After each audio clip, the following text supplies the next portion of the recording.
Good morning, everyone. I've just started recording. All right. So the plan for today, well, we'll start with, and then we'll see how far we can get. But we'll definitely finish a proof of the five-color theorem.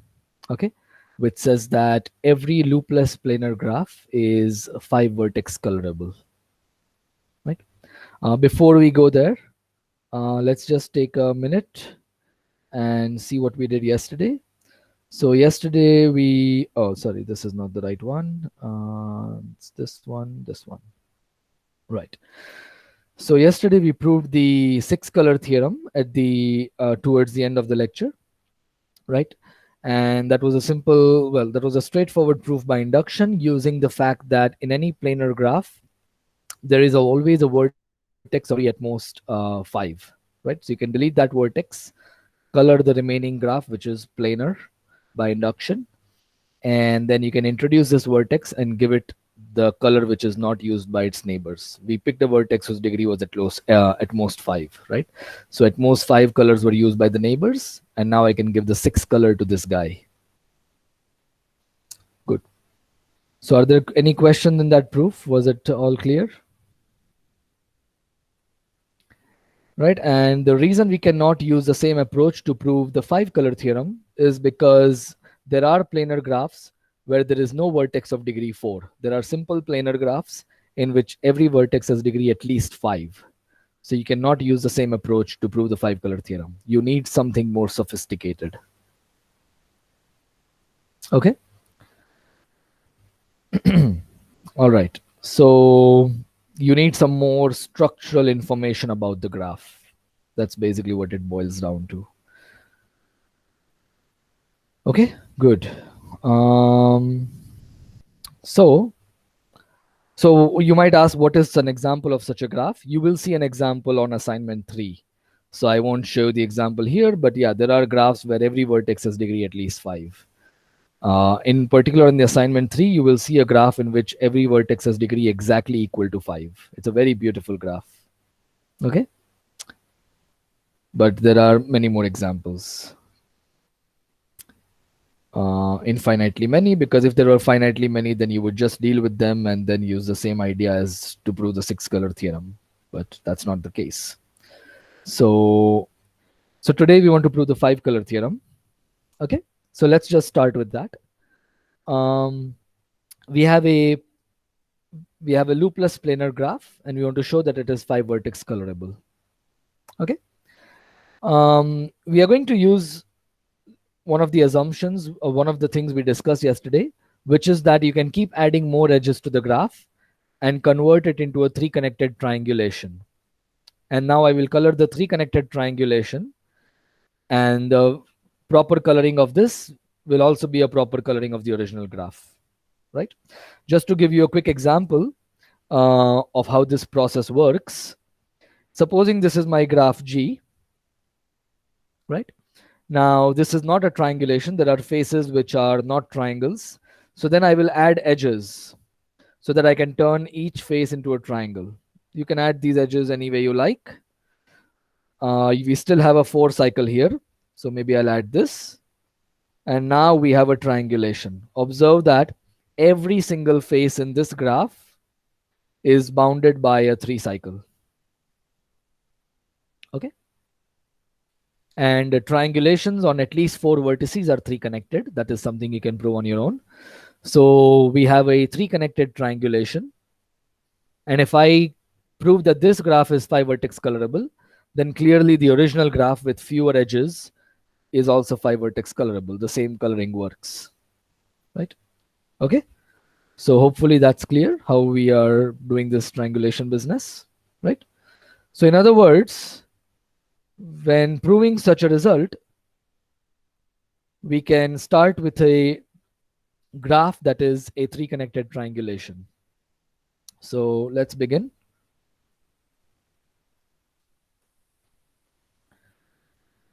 Let G denote, okay, maybe I should be more clear. So the proof is by induction on the number of vertices of the graph. Okay. And G is of a simple planar graph.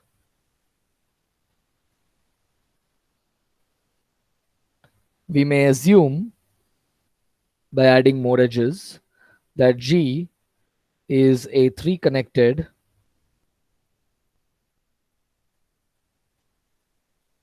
triangulation. Okay. Good.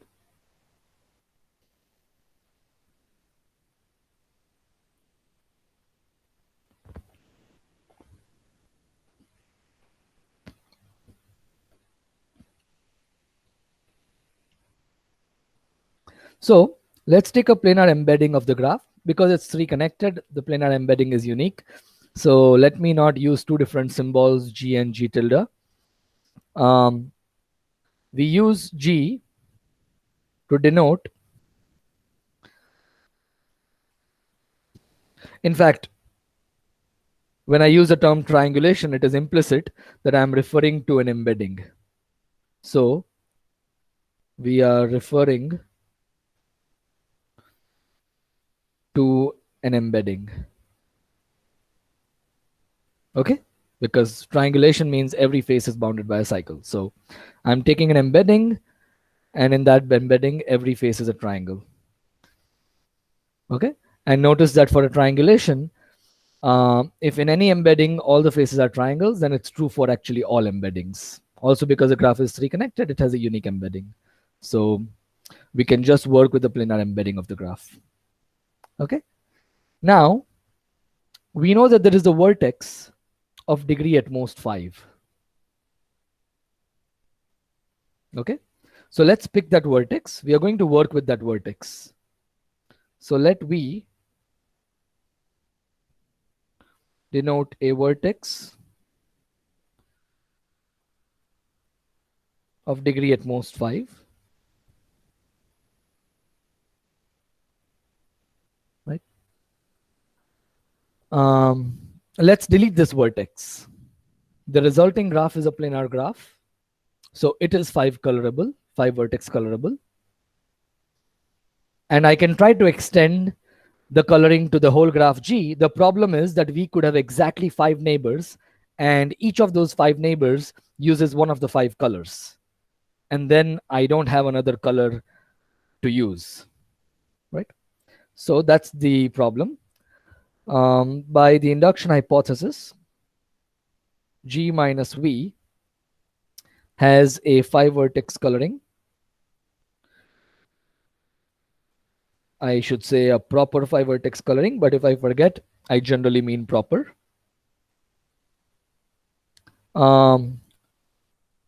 We consider such a coloring using the colors 1, 2, 3, 4, 5, right? If this were a more basic course, I would use red, green, blue, orange, yellow, but I'm not going to bother with that. Okay, good. So we have a coloring using 5 colors of G minus V. In all cases, we would be done except when the vertex V has exactly 5 neighbors and all of them use distinct colors. So we may assume that that V has precisely 5 neighbors, V1, V2, V3, V4, V5,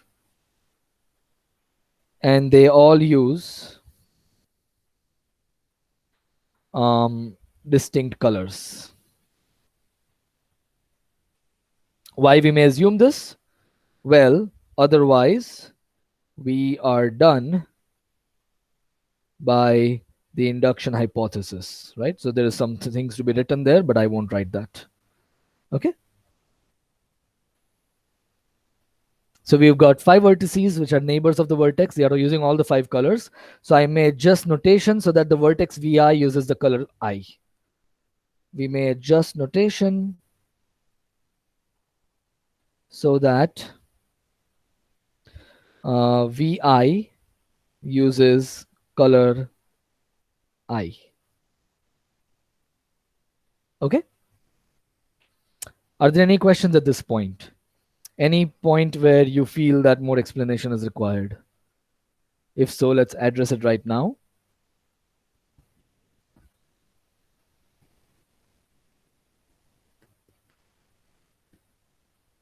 Okay. If not, let's move on. So now let's make a drawing.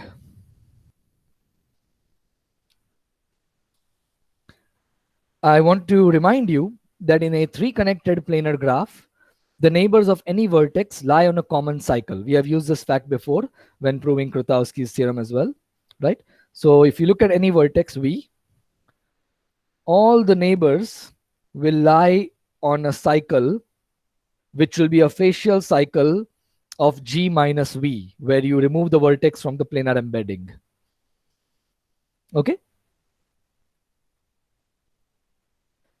But we have a triangulation. So I can actually say something stronger. Can there be any vertices here? Like this. Can there be any more vertices on the cycle apart from V1 to V5?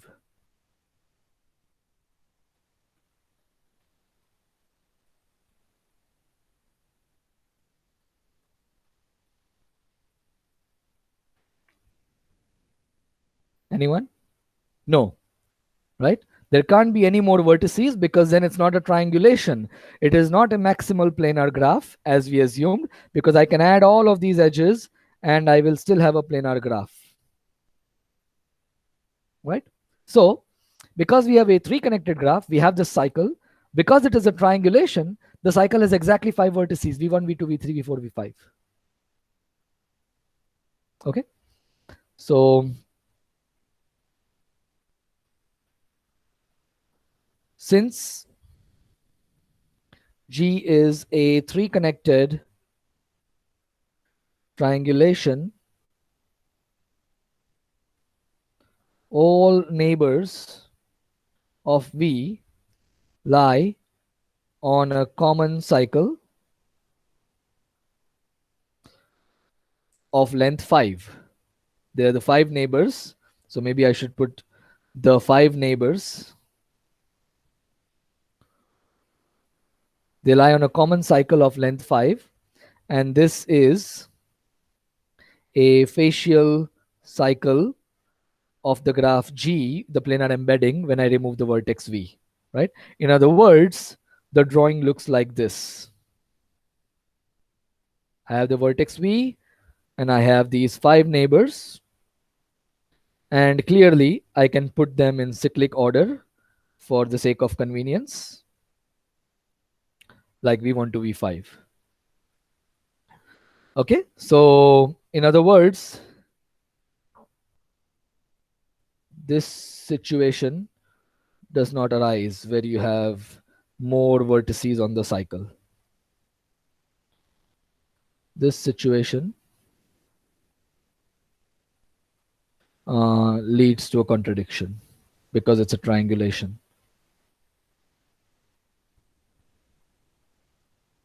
Okay? Any questions at this point? Would anybody like to see an example to be convinced of what we have said?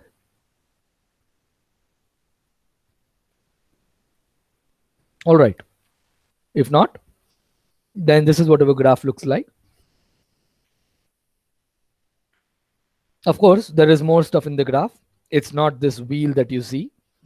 But because I'm looking at a planar embedding and I have this cycle C, let's call this cycle C. V is inside the cycle, right? And the cycle is a facial cycle after deleting the vertex V. So that means that all of the remaining graph is drawn outside the cycle. So in G minus V, all bridges of the cycle C are outer bridges, because we may adjust, well, maybe I should write, uh, adjust the notation, or if you like, the drawing, such that the vertex V belongs to the interior of the cycle C in the planar embedding. We're looking at this closed curve, right? So all of the other bridges of the cycle, they have to be drawn outside the cycle. Okay, good. So the rest of the graph, let's draw some bridges and let's give them. So I'm using colors, but not for the colors, for the bridges. Something like this, right? The rest of the graph looks like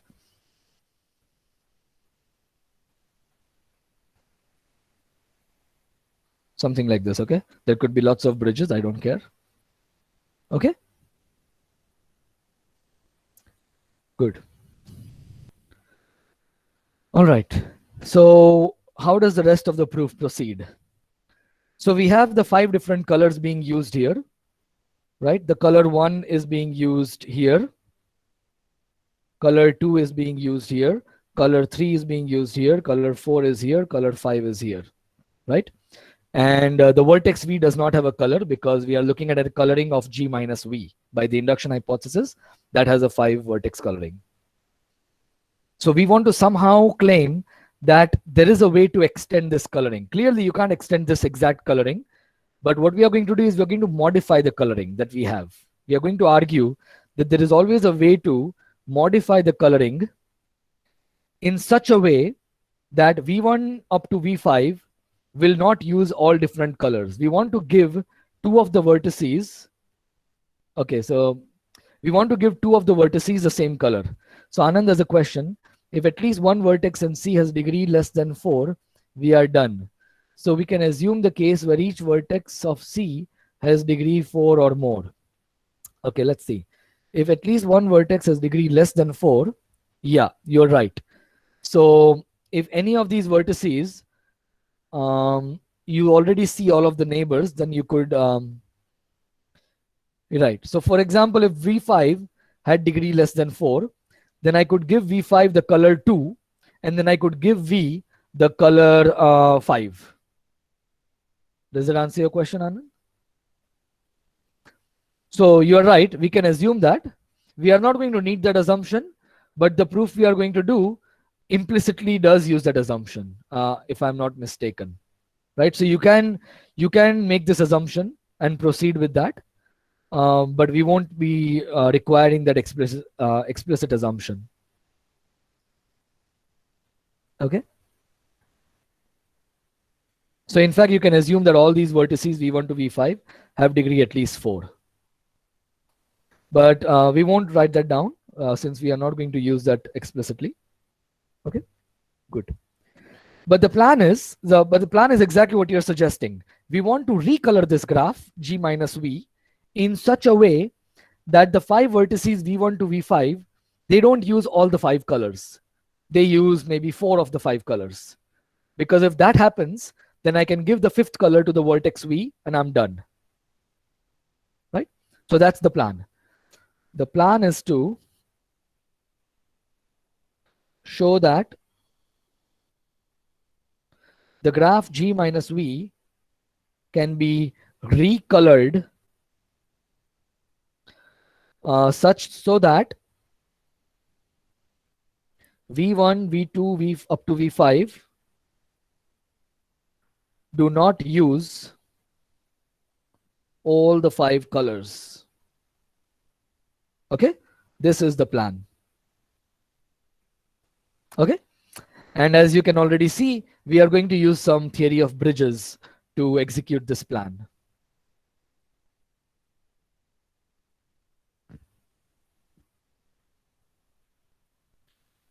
Okay, let's try to understand what this graph looks like. We have this cycle, We have one bridge, which is the vertex V, and the 5 edges joining V to the cycle. And we have other bridges in the graph. These bridges are disconnected from each other except through the cycle. So all the edges from a bridge will go to the cycle, but you cannot have an edge from a bridge to another bridge without going through the cycle, right? You have any path will have to go through the cycle. Okay, so these bridges don't really interact with each other except through the cycle. Okay, so what I want you to do is I want you to look at all the bridges of the graph that contain the vertices v1 and v3. These will be vertices of attachment of the bridge, right? For example, the bridge containing vertex v has vertices of attachment v1 to v5. But some other bridge, for example, the red colored bridge, might have vertices of attachment v4, v5, and v3, right? Just to remind you what vertices of attachment are. So look at all the bridges that contain the vertices v1 and v3. Consider, let me see. Okay.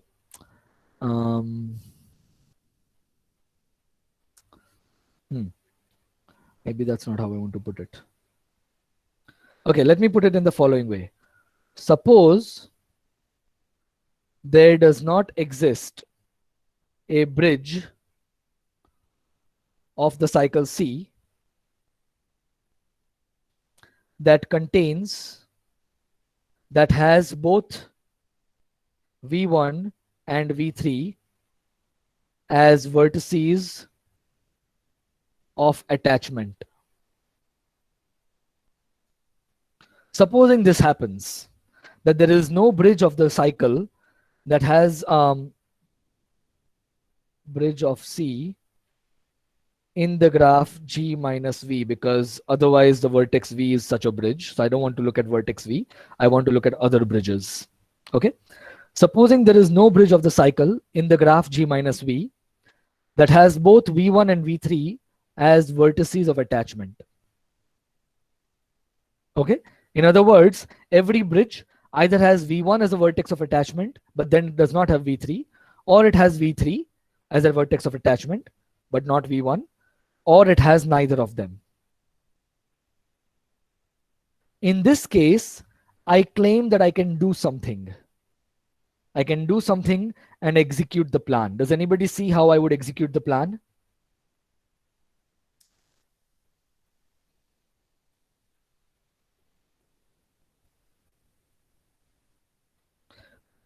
Plan execution in this case. Okay, V1 and V3 can have the same color. Anand says we can do that. Can you tell me how you would do that? Or can somebody else tell me how you would do that? So you're right. The plan is to recolor the graph so that V1 and V3 have the same color. Okay?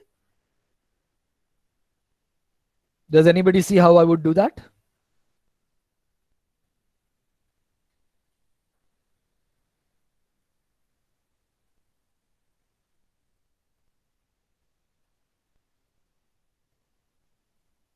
Anand, can you suggest how you would do that? There are no bridges directly connecting V1 and V3, and also in the cycle, there is no direct edge between V1 and V3. So you can color them, and there would never be any conflict because the bridges of which V1 and V3 are a part, they can be independently. So how would you? So you would recolor the bridges. Is that what you're doing? Yes. Okay, that's right. So what we'll do is we will take all the bridges containing the vertex V1 and we will recolor them by switching the colors 1 and 3. So in all the bridges that contain V1, I will change the colors 1 and 3. So if a vertex is colored 1, I will give it color 3. And if it is colored 3, I will give it color 1. All the other vertices will remain as they are. Okay? And notice that this is again a proper coloring. Okay, so I'll let you think about it. So the plan execution is as follows. For each bridge that has V1 as an attachment vertex or vertex of attachment, swap the colors 1 and 3. Okay, swapping the colors will not change anything except when the bridge meets the cycle. But because the bridge does not meet the vertex 3, it will not affect the swapping. The swapping will not affect the fact that it is a proper coloring. Okay, so think about this for a bit. Okay, and this gives us another proper 5 coloring of the graph G minus V, such that the color of vertex V1, I'm using a shorthand here, is the same as the color of vertex V3. Right, because V1's color has been changed. Right, and now we may extend this to a proper 5 coloring of the graph G. Okay, are there any questions at this point? So the point is that in this case the proof is done.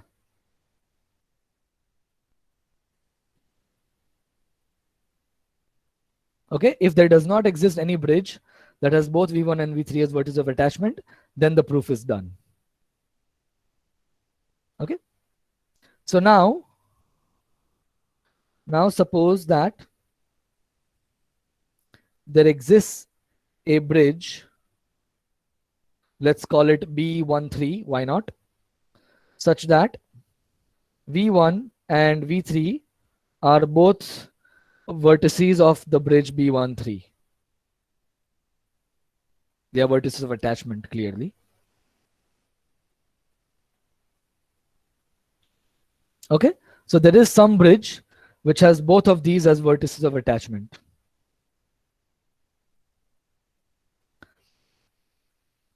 In the graph G minus V.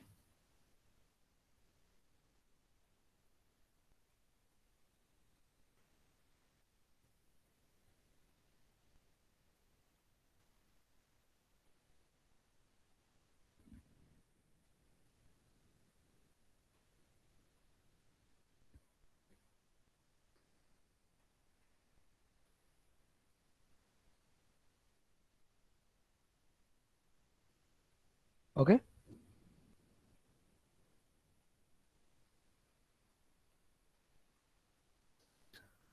now we can do something similar with V2 and V4.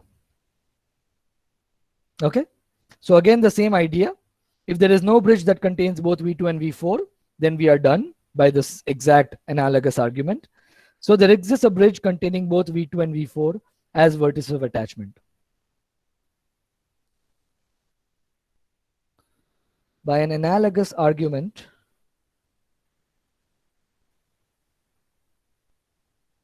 there exists a bridge B24 in G minus V such that V2 and V4 are both vertices of attachment of this bridge.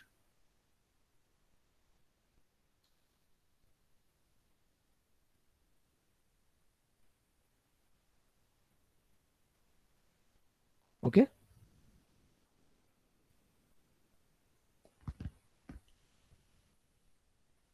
what is the problem?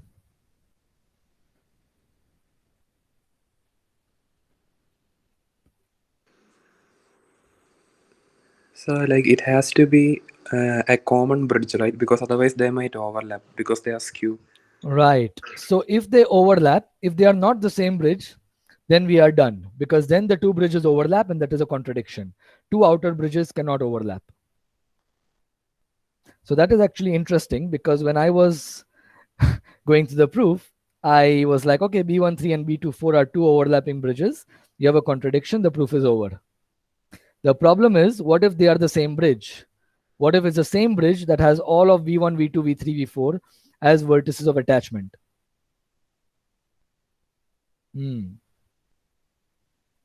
What do we do in this case?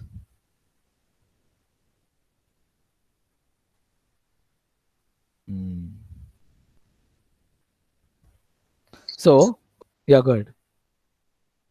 So, like, I'm not sure, but I think we will get like a bigger facial cycle on top of the current cycle. Like, the bridge will be drawn in such a way that we can find like a similar cycle. Right now, we have V1, V2, V3, V4, V5. Uh-huh. So, now when we have a bridge like this, we can find a similar cycle on top of the current cycle C. Okay, your connection's gone. Yeah, Anand, you're back. Yeah, so Yeah, go ahead. the edges to which the bridge gets attached to V1, V2, V3, V4, V5, that basically forms like it. It just looks like we added a bigger cycle on top of the current cycle C. Okay, So that will partition. You can partition those cycle into like 5 different phases. I see. Okay, let me see. So let me write down the following. Let's talk about that. So if B1, B3, and B2, B4 are distinct, right, then there is a contradiction, right? Because then planarity is contradicted. They are both outer bridges and they can't overlap.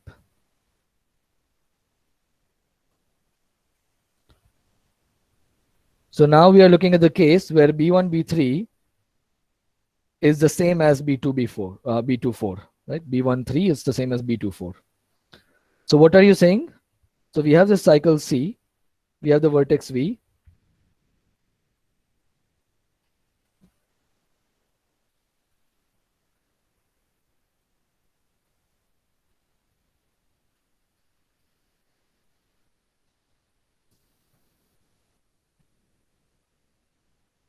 So the bridge will be like an even bigger cycle on top of the current one. Supposing I draw this really simple example, right? I have a single vertex outside. It joins to V1, V2, V3, V4. So what are you suggesting? I pick which cycle? Okay, yeah, it won't work. So Okay. Okay, so how do we complete the proof in this particular example? Because I clearly overlooked this. So let's spend the rest of the lecture in trying to fix this proof. How do we fix this situation? I thought I was done, but clearly I'm not.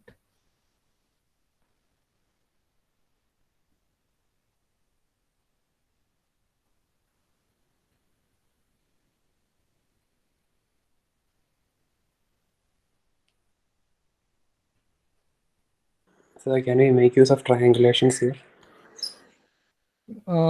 Yeah, I think we should use some properties that we have.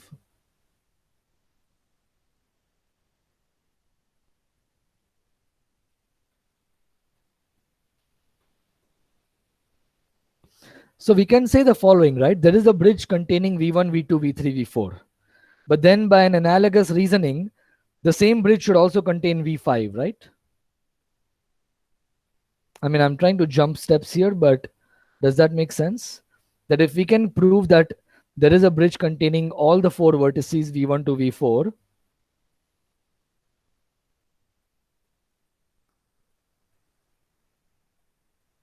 then we know that the vertex V5 has degree. There can't be any other bridge in the graph, right? Now, if we have a bridge containing all of these four, okay, I think we might be able to make some progress. Supposing there is some bridge here, let me not make a very specific drawing.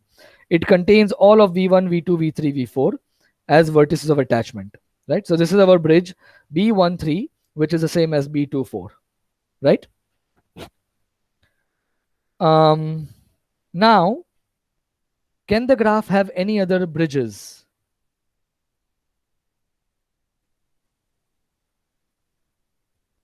So if not, then V5 can be recolored. If not, V5 can be recolored. So we know V5 has degree 4 by what you mentioned earlier, right? So there is definitely some edges not drawn here. So if there is a different bridge containing this vertex as an attachment vertex, then maybe it looks something like this. If I want to respect planarity, it can look something like this, for example.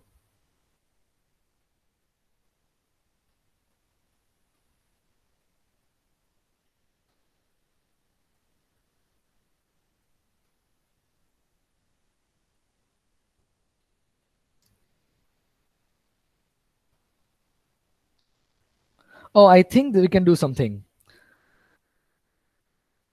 There is a bridge containing V3 and V5. Right? We can do this for any two vertices that are not consecutive. We know there is a bridge containing V1 and V3. We know there is a bridge containing V2 and V4. By the same argument, there is a bridge containing V3 and V5. Now, if it is a different bridge, then again we would have overlapping bridges. So it can't be a different bridge. So there is a bridge containing, it has to be the same bridge. Right? So the same bridge that we have drawn must contain all of the 5 vertices of attachment. Right? Okay. What next?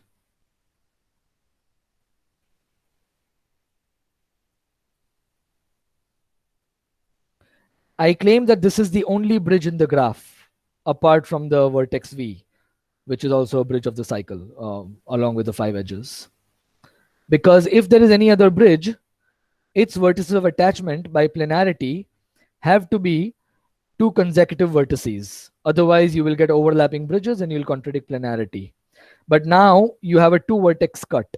You delete these 2 vertices and the bridge will be disconnected from the rest of the graph. So I think we can conclude that the graph has exactly one bridge. The graph G minus V has exactly one bridge for the cycle C. Okay. That seems to be a correct conclusion to me. What's the problem? In this case, I don't know how to complete the proof.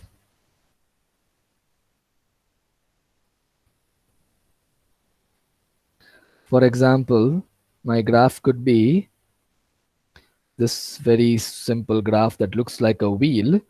Let's call it a bi-wheel. Right? This could be our graph. V, V1, V2, V3, V4, V5. This is a triangulation. It is a 3-connected planar triangulation. How would I complete the proof in this case?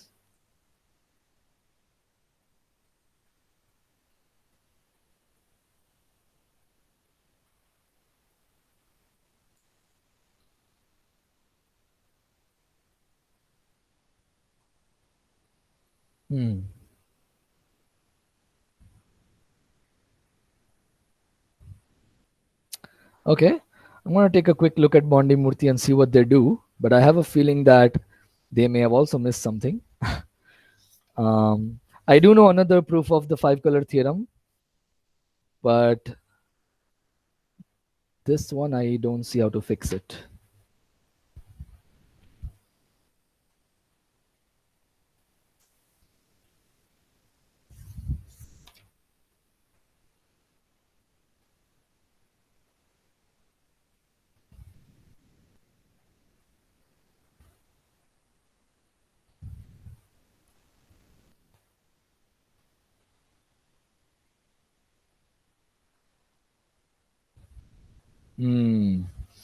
Yeah, they seem to have missed it. They said there is a bridge B1, there is a bridge B2. Now they overlap. Contradiction.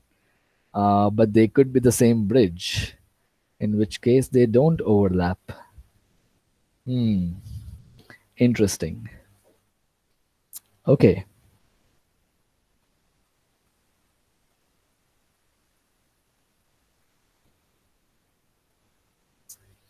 So how do we fix this?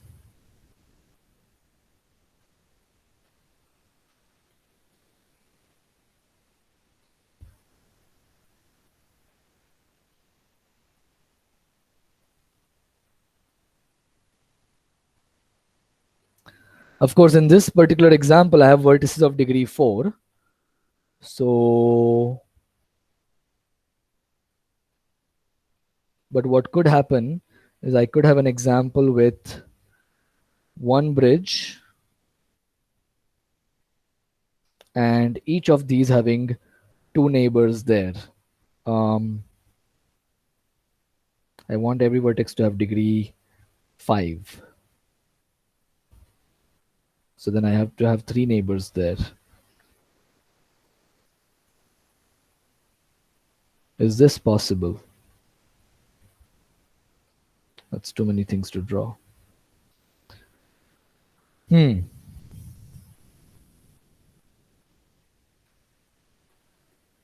Okay. So yeah, I don't see how to fix this proof. I'm going to have to think more about it. In the meanwhile,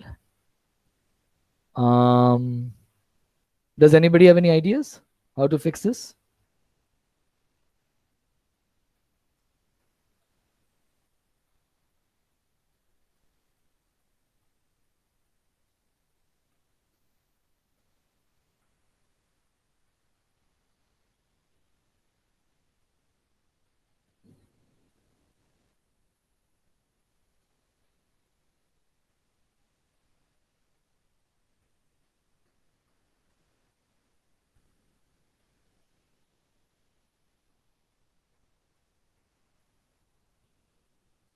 Hmm.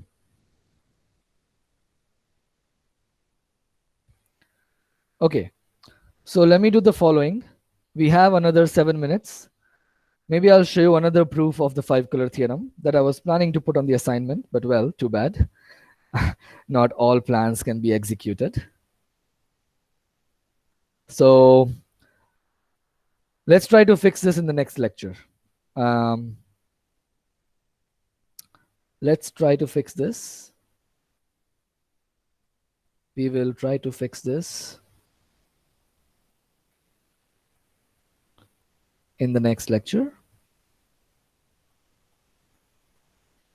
Okay.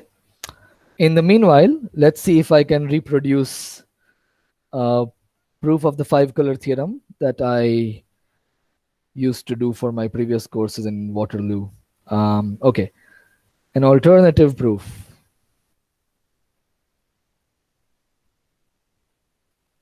Okay, right. So, okay, this is also very nice proof. Well, this one actually works, I think. We are going to use edge contraction. Okay, so right, take a vertex of degree 5.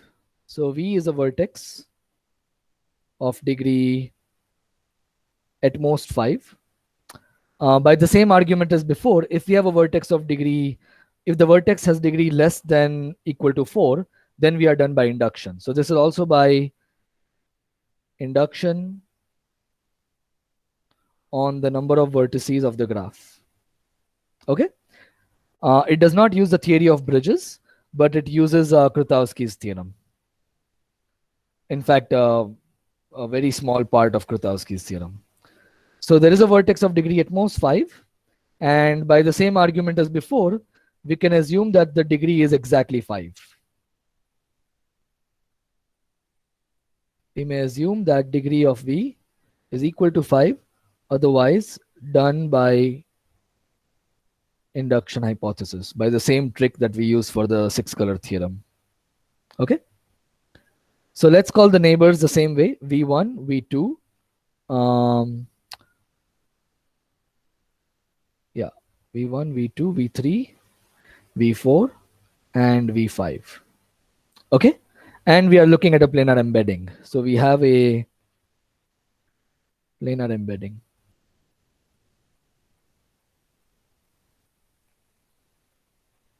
Okay, good.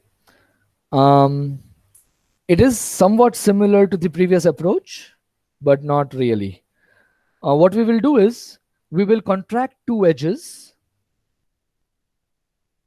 Let's see. Okay, let's see how does this proof work. Right, right. Okay. Okay. Because the graph cannot have a K5, all of these 5 vertices cannot be neighbors of each other. Since K5 is not a subgraph of the graph G,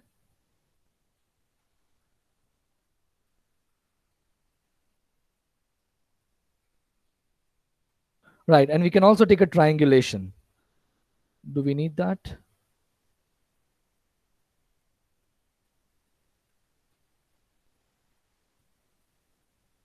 Okay, since K5 is not a subgraph of G, there exists Vi and Vj such that Vi and Vj are not neighbors. Okay, so let me, for the sake of example, let me assume that V2 and V4 are not neighbors. Okay.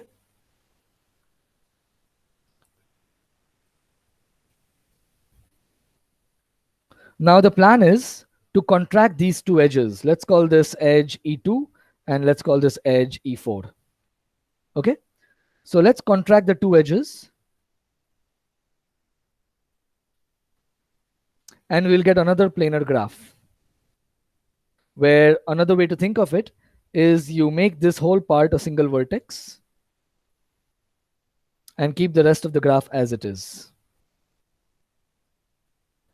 Okay. So you've got V1 here, you've got V5 here, and you've got V3 here. Okay. And all of the edges that were going to V2 or to V4, they are now going to this vertex W. Okay.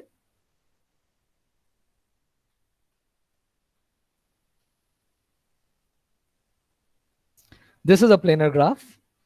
I can color it using 5 colors. Right. Yes. Yeah. So this graph H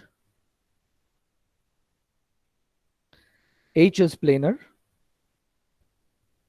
and therefore 5 colorable, 5 vertex colorable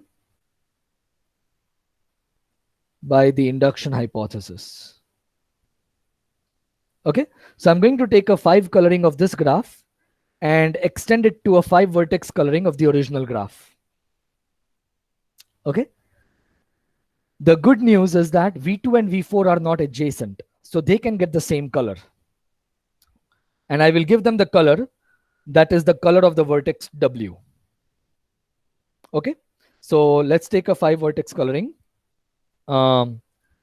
Let's call it C. Okay, so C gives a color to each vertex. It is a function from the vertices to the colors 1, 2, 3, 4, 5. Okay, how do we extend it? Well, we give the vertices V2 and V4 the same color as the vertex W. Okay, and now I have a coloring of G minus V that uses 4 colors because 2 of the neighbors have the same color. Right? And so I have a 5th color that is available that I can give to the vertex V. So now, since V1, V2, V3, V4, V5 use at most 4 colors,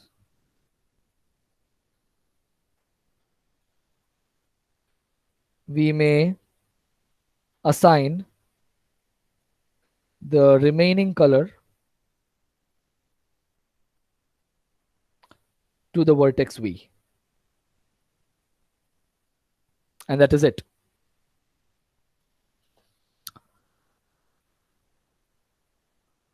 Does everybody see that this works?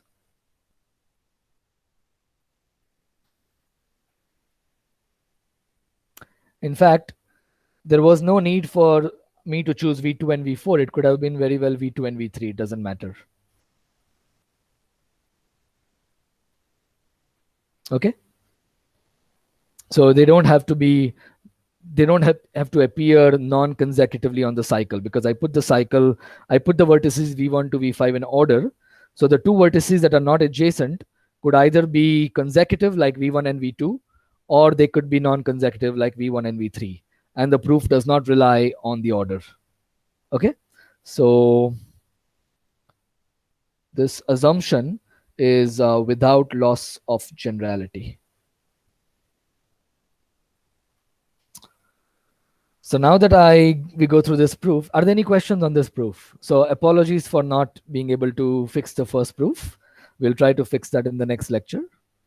But well, that's part of mathematics. You get stuck at times.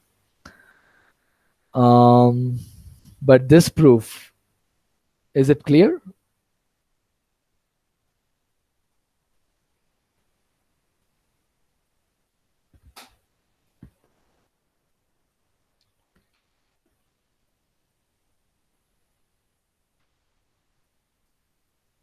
Right? So we just use the fact. So here we are not using the theory of bridges or anything. We are not even using Krutowski's theorem, to be honest. We are just using that K5 cannot be a subgraph of a non-planar graph. Right? So we have two vertices that are not adjacent. We contract the two corresponding edges, joining V to those two vertices. We get a planar embedding. We get a 5 coloring of the graph H after contracting the two edges, right? And now observe that you can translate this to a coloring of the original graph by giving the same color as the vertex W, the contraction vertex, to the two vertices that were non-adjacent. In this case, V2 and V4, right? And this is a valid coloring of G minus V, proper coloring. So now you have a color remaining for the vertex V because we had exactly 5 neighbors, right? So now you can extend it to the coloring of G, right? So we are just using the fact that K5 is uses that K5 is not a subgraph of G. Okay, good. All right. Any questions or concerns? So we'll try to fix the previous proof in the next lecture.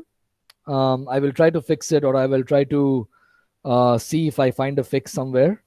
Maybe I'll write to my advisor, Professor Murthy, who is an author of the book, and see how we can fix the proof.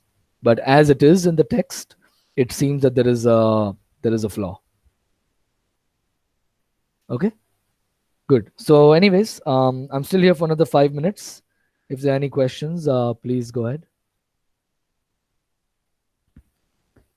Oh, one more thing. I will announce on Piazza as well. Monday's lecture will be at 10 a.m. So I'm changing the Monday lecture time to 10 a.m. since almost very few people show up at 8 a.m. and 10 a.m. works for all of the crediting students. So I hope it's okay with everybody. But if it doesn't work for somebody who's auditing the course, please just check the recorded lecture on YouTube.